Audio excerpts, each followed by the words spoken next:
yours truly, Colin and Greg Gerard. And we have an interruption. See you, call. I got this. So here we go. This ehTravel Talk Show is beamed down to us live every week from our Cobro satellite every Tuesday, 7 p.m. PST, right here on Facebook and YouTube Live. It is a swamping 44 degrees Celsius. I think that is 111 Fahrenheit, if we're counting in our guests' weather language, here at the base camp in Canada. And I normally would ask my brother how it is feeling right now. And I could tell you right now, it's really, really hot. You could cook an egg on pavement. It's that type of hot. But nothing is as tough as our Cobro satellite. So there you go. Colin, how is this heat? We're loving every degree of it. But man, it's pretty cool, eh? Too hot? Because that's like bad. Yeah. But the heat's been amazing, sunny, good for, not good for a lot of people, but it'll end soon and hopefully we get back to normal. It's a cook on the egg pavement stuff is what it is. We have learned over these 60 wonderful live episodes with guests from all over the world who have entertained us, who have taught us, who have educated us. And it is 60 live episodes that sometimes, Colin, it goes the way of the dodo bird and disappears offline. Well, stuff like this happens. This is a live streaming tourism show.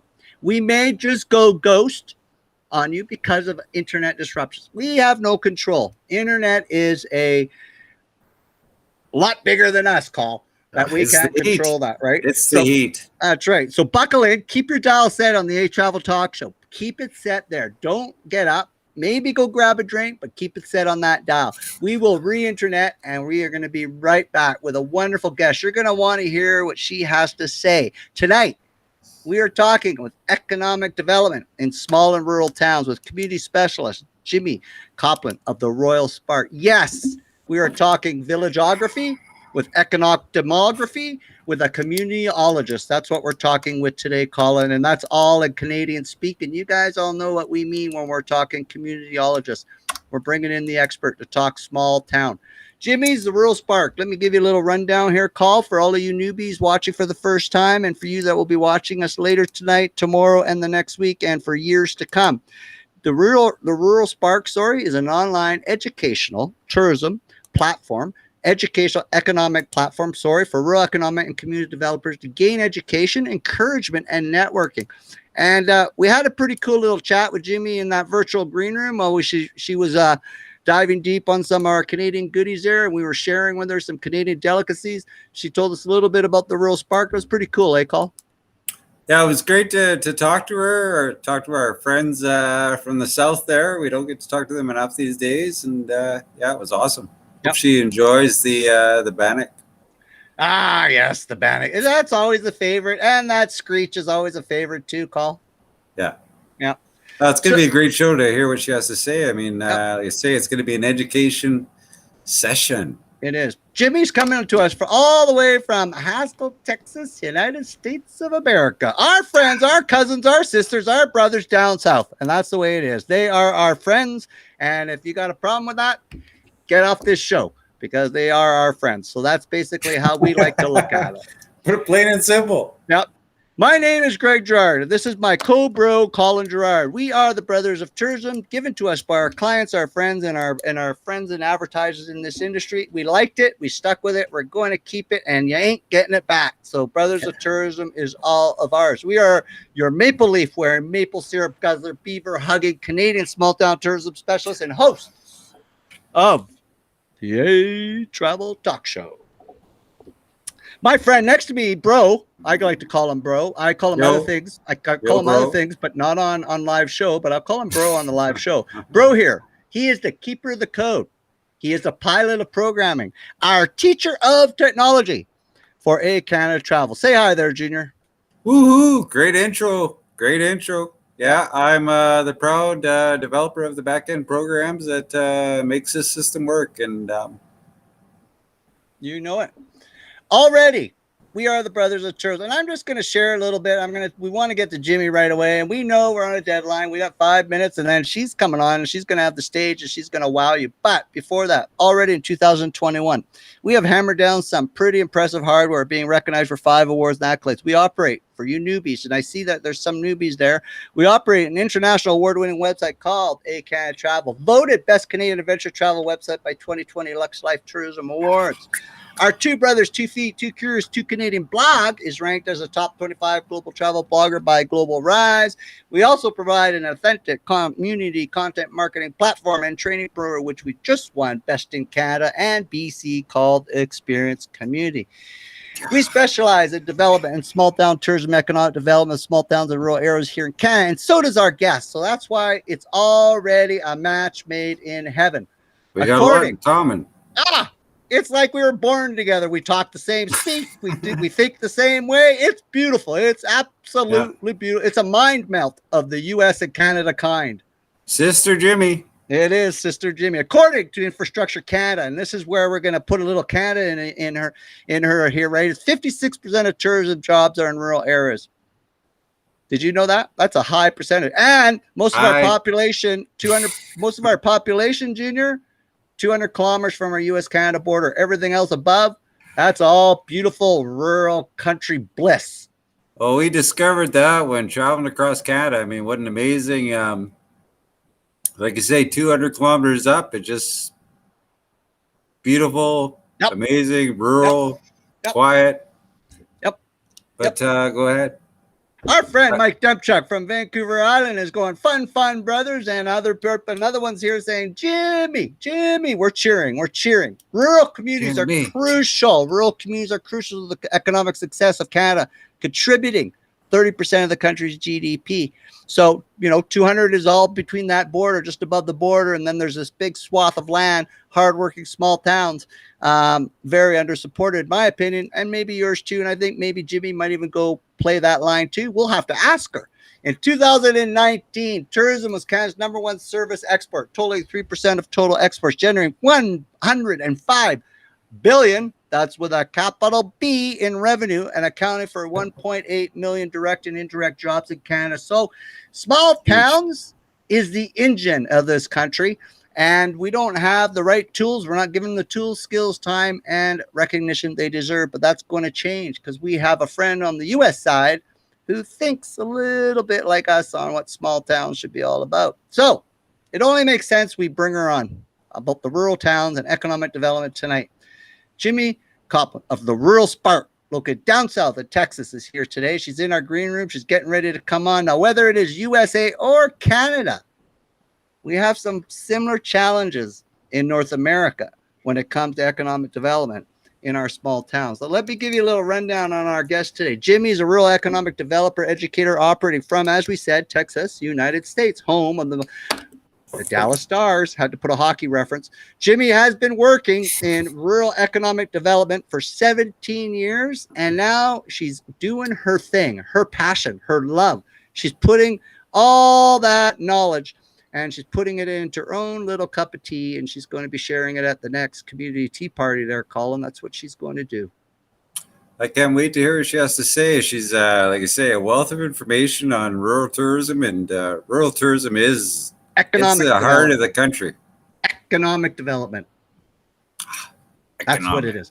Jimmy Leamington has guided such a whole bunch of products, from just the little entrepreneur startup to business expansions, grant writing, incentive programs, community development projects, workforce management initiatives, leadership programs, and more and more and more. And we can't keep telling everyone about her resume, because then she's not going to be able to answer the first question, like, who are you, Jimmy? We got to give her some stuff to tell, right?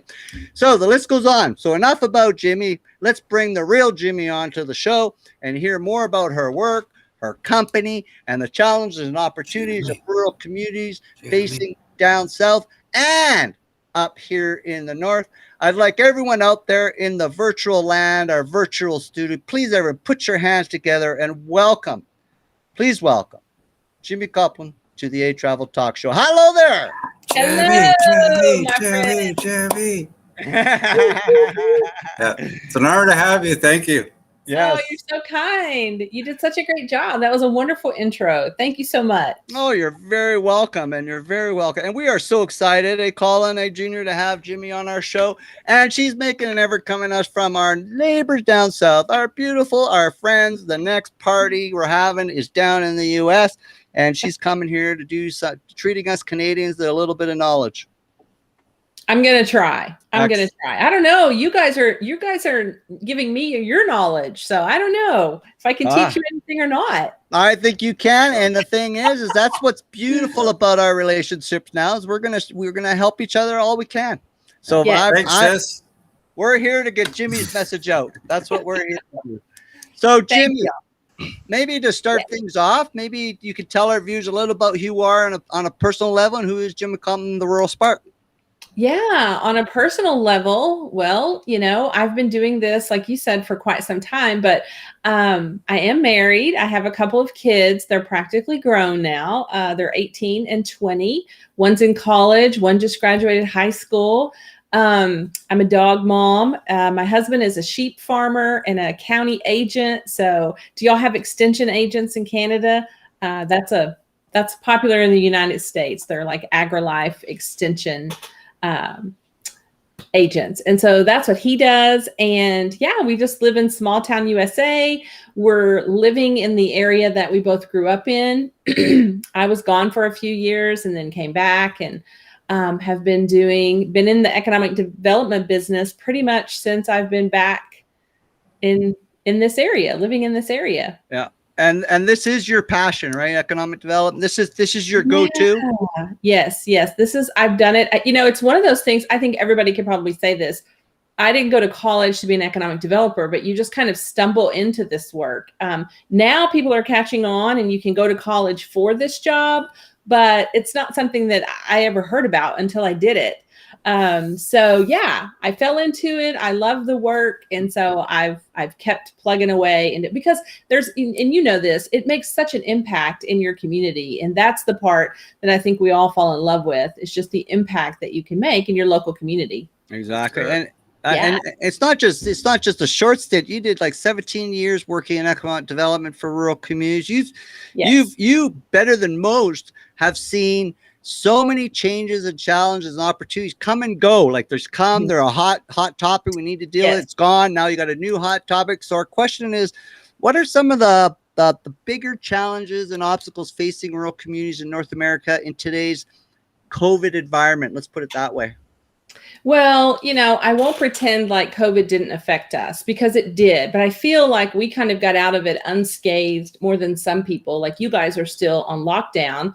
Our small communities, it actually helped us a little bit because people started shopping local. They quit driving to the bigger towns and started shopping more local. And so our sales tax was going up and people were moving back home. And so the housing market has been pretty hot all through the pandemic. And so, but yeah, we did have businesses that had to close down for a little while. And so we had to jump in and try to help those guys as much as we could. And then the United States had a federal relief package, the CARES Act, which I'm sure that you've heard a lot about.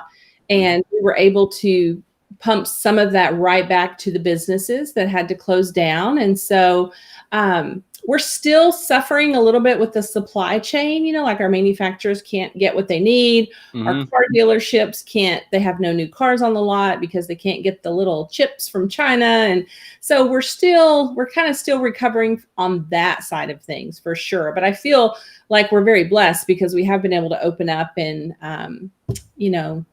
do the things that we all need to do to make a dollar. Yep. And we're struggling here. Our tourism industry is taking a whack.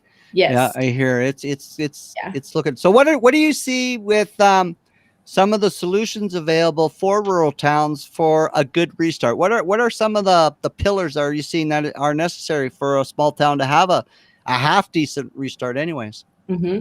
Well, a lot of our businesses, they learned kind of through the pandemic. If they were slow adopters to the internet, they learned that was the way to keep their business afloat. So I would say still having a strong internet presence, having strong social media, a lot of companies embrace that, but in the rural communities, they still they were slow adopters, and so they learned the hard way. But they learned fast. I was so proud of them because they adopted and they learned and they did great, and they've kept doing it because they saw the return on investment and how good it was. So they've kept doing that. So that's just one strategy. Yeah. Now the thing I found interesting with our interaction when you come to a small town, when it comes to social media, is they just have no understanding of the benefit. A lot of them say it's a waste of time because they're not, strategically using it to their benefit. And I love that you said that they're all excited about it, because I'll tell you, I think social media is hand in hand part of a marketing for any small town, because for one, it's free if you know how to do it organically. It's a very effective tool. Are you finding that with your down south? Yes, very effective. And what we did, like as the economic developer and the chamber folks, we literally went in and videoed for them, turned the camera on. We're like, just talk about your stuff. Just talk about it. We'll film, we'll get it online. We'll do all that.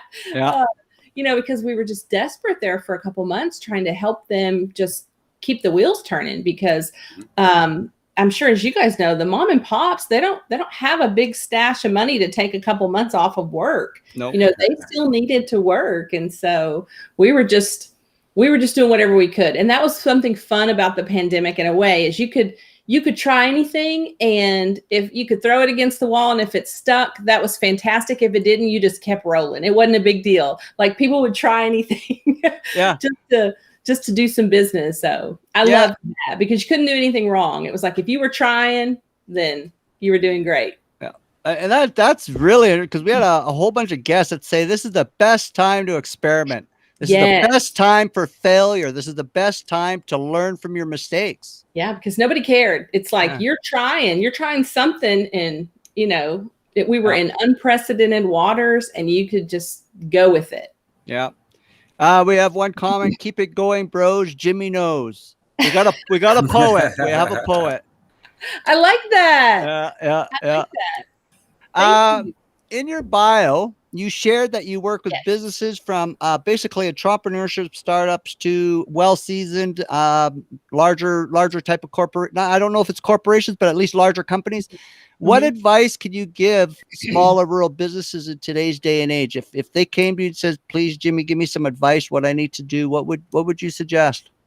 Well, this is going to sound simple, but I always send them back to the business plan. Do a business plan, because so many of them, they have an idea, they may know how to run their business, but they don't know they don't always understand the numbers. They don't understand, how to get a small business loan. They don't understand how to get a line of credit. And so I always send them back to do that business plan, and then not just to do it, but to really understand how the numbers work. Because if you understand the numbers, you're a lot more likely to be successful, because they think they could just go open a business and they're going to make a widget and they're going to sell their widget and they're going to make money. And it's like, they don't take into account that all their overhead, employees, a building, like that sounds so simple, but their mind a lot of times is just in the business, like building the widgets or whatever it is that they're doing. That's where their mindset is. So I have to kind of pull them back to the number side and say, okay, we got to make this work on paper. So that sounds obvious, but it's an oversight for so many of them. Yeah. No, it's surprising how many do not have a marketing plan. Yeah. Right. Okay, so say here in Canada, let's say if we switch it and just see if we can use some of that US brilliance you're showing us. Here in Canada, we have a staffing shortage at many of our rural, small, remote. I mean, it is scary low, because a lot of our resorts and attractions get staffed by international, by Australia, Europe, and US, and there's just nothing coming in right now to staff them. So, due to that, the international students not having access to come and work in Canada, and they can't even reach Canada because everything is shut down. So is this like really unique just to Canada, or are you seeing a lot of staffing challenges in the States? And in what way? In what way are you sort of seeing your challenge? Is there other challenges besides staffing? No, staffing is huge right now, and it's different. It's a different challenge for us because we're not necessarily super dependent as you guys are on the international travelers, but the problem that we're having, this sounds may sound really strange to you, but during the pandemic, the federal government pumped a lot of money into the unemployment, whatever you call that, unemployment. Benefit, yeah. Benefits. There you go. There's the word I was looking for. And people could make more money off unemployment than they could go into work. We got that here too. People don't want to go back to work. So that's a struggle. You know, we have help wanted signs everywhere, every restaurant, every business, everybody has a help wanted sign up. So, and that may not be the full reason, you know, I think there's a lot of maybe reason. That's the big reason. But I think a lot of times too, people have maybe switched professions. Maybe they lost their job. And so they switched to something else. You know, we lost a lot of people to COVID just in general. You know, in a small town, when you lose even 10 or 20 people, those are business owners a lot of times. And so there's a lot of different things at play there that affected us. But I would say, yes, workforce is a challenge. It's been a challenge throughout this whole thing, and it's still a challenge. So are one of the things I'm seeing with some sections of our, especially restaurants and pubs, when they open, what happens, a lot of their staff just says, forget it, I'm out of here, I can't do this open reopen stuff. So what they're doing, and some of them that have done, I want to know what you think of this, if they have, I think a minimum was 15 or something, they're offering like $25 an hour now. That's what they're doing, is they're raising the rate to get the staff to come. Yes, that's happening here as well. They've raised the rates, they're doing sign-on bonuses. They're just whatever, you know, just whatever they can do. Some of them are not as aggressive as others, but still. Yeah. It's a good time to be unemployed. I know, right? Looking for work. The flip side is it's also a good time to, if you want to switch careers and you want to do something different, this is a great time to do it, because everybody's looking for somebody. So even if you don't feel 100% qualified and you want to go do something else, this is the time. Everybody's hiring. That's a great point. That's exactly what's going on. This is a perfect time to look at your career and decide if this is what you want to go long term.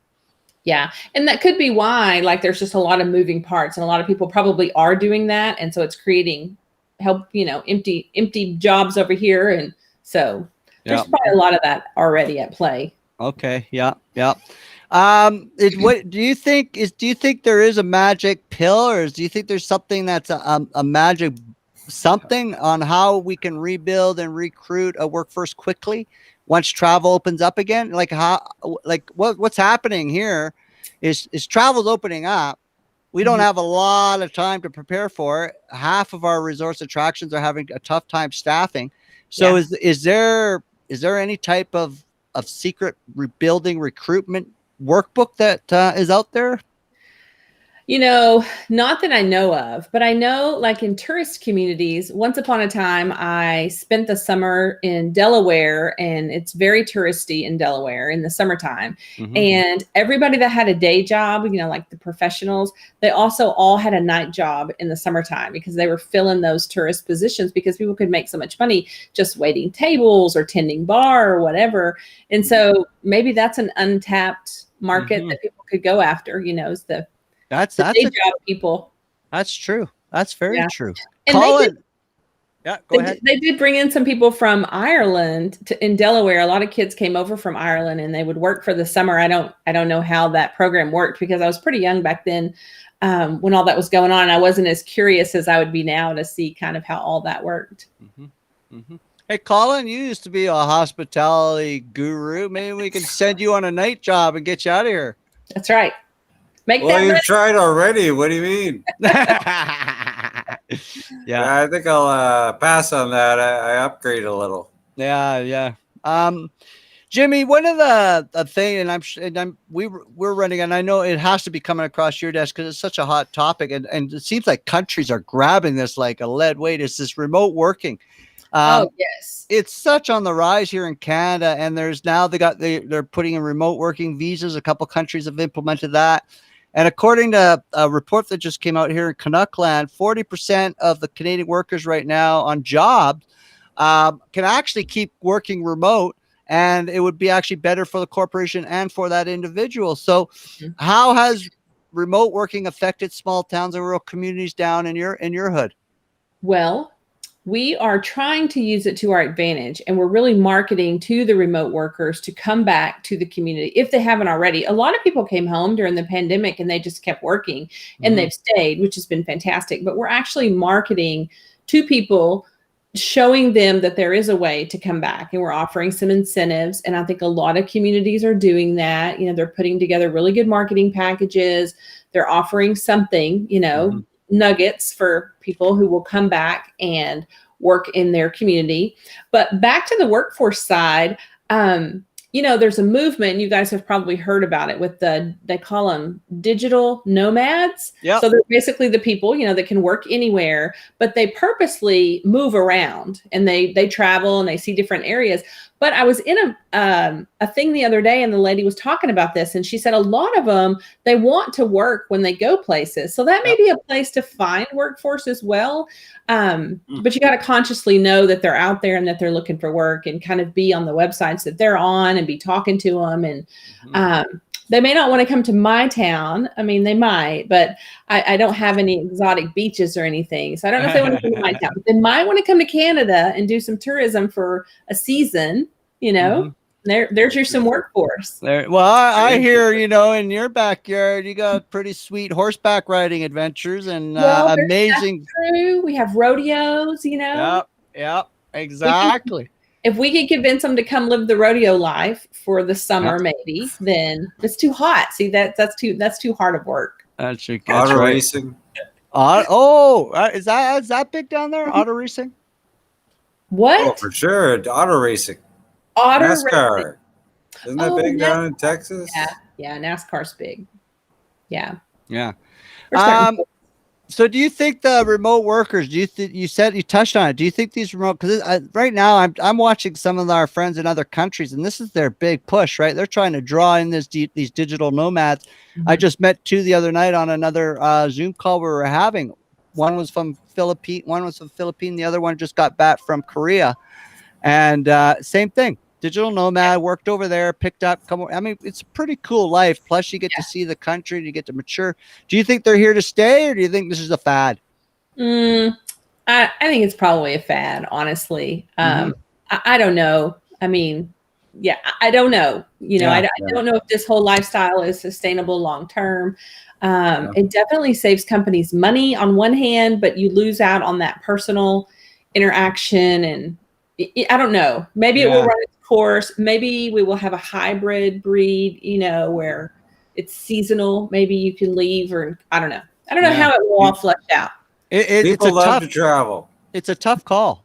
Yeah, it is a tough call, because I'm sure that they're losing out a little bit on the camaraderie of the office and the teamwork, but some people are doing it really well. You know, some companies are learning to manage their people remotely. They're learning to do that really well. So I shouldn't say that it's a fad. So I think it's a hard call. But who knows? I mean, we're experiencing a lot of people looking for no crowd tourism now, where everyone used to want to go to Toronto or Vancouver, but now we're getting a lot more people interested in going to a place with 300 people and going to, you know, the remote lake or remote camping or whatever the case may be. So it's category. It's pretty interesting stuff watching these new trends, how they're wavering, and we're sort of trying to all figure them out, eh? Yeah. And even if it doesn't last forever, it still may last for a while, you know, a long time. And we have to definitely try to reap the benefits from it, for sure. Yeah. We feel like in our small communities, we really feel like it's an opportunity. So we don't want to miss the opportunity, for sure. Yeah, that's exactly how we look at this. Every challenge has an opportunity, and there's always something. And I'm happy you said that. And pre-show, you told us how some of those opportunities you're turning into very, very effective programs. So I'm excited. I encourage everyone to take a look at the Rural Spark website. I'll put it right up right now. It's online. It's in front of you. Copy that puppy down. Maybe throw Jimmy a hi and a hello and a Canuck hug. Ooh. Yeah, and I'll put her email, and here's her email, so you can contact her directly. Now, Canadians, you know, we're a please, sorry, thank you country, so be nice, and send her some really nice comments. We have a comment here from Melvina. Says a lot of our resort tourism workers are from UK and Australia before the pandemic. That is part of the staffing strain in the hospitality. So yes, definitely. That's a good point. Jimmy, before we let you go, is there anything we maybe not have touched on that is dear to your heart, discuss, share, that you may have missed that you would like to touch base and share with us before we let you go? Maybe just kind of back to the impact that people can make in their community and these jobs, like with economic development, chambers of commerce. I don't, do y'all call them chambers of commerce in Canada? Yes, we do. They can be exhausting jobs, and people leave. A lot of times they leave, especially in small communities. We see this a lot. People leave these jobs. So I just want to remind people that they are important jobs and they are making an impact. And sometimes you kind of take a beating. You can take a beating in your community, but you're making an impact with these type of jobs. And so I would just say, if you are in this line of work, to just keep up the good work and encourage you to stay the course, because it does make a difference. Very, very wise words. Yes, we have a Canadian chamber, and a lot of our communities, each one has a chamber. So that definitely, that's how it is here. That definitely resonates out here. Colin, got anything to say before we let our friend Jimmy go? And again, thanks for coming out. It's been an honor to educate and entertain our guests, and it's been really good. Excellent. Okay, Jimmy. Thank you, Jimi Coplen of the Rural Spark. Thank you for coming on, and you're more than welcome to hang out in the green room if we'll touch base with you then. But if you got other things to do, by all means, go at her. Okay. Thank you guys so much. It was so much fun. Thanks, Jimmy. Bye, right. Jimmy. Bye-bye. Jimmy.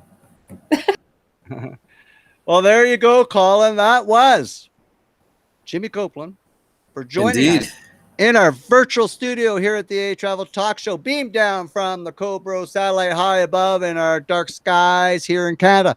We'd like to, of course, we have been posting Jimmy's information throughout the show, and you've all been enjoying it while we have.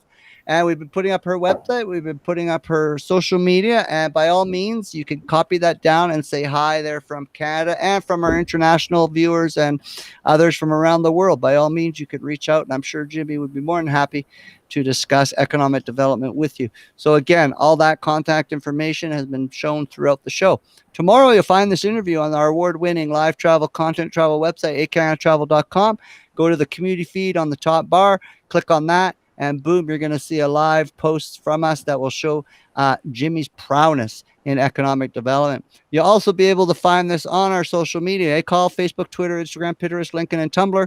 You can check it out there, download it there, copy and paste the link there, and you'll be able to access this interview. So thank you for you people out there in the webosphere, out there in Canuckland and beyond, overseas, underseas, through seas. We thank you so much for spending the last hour with us here.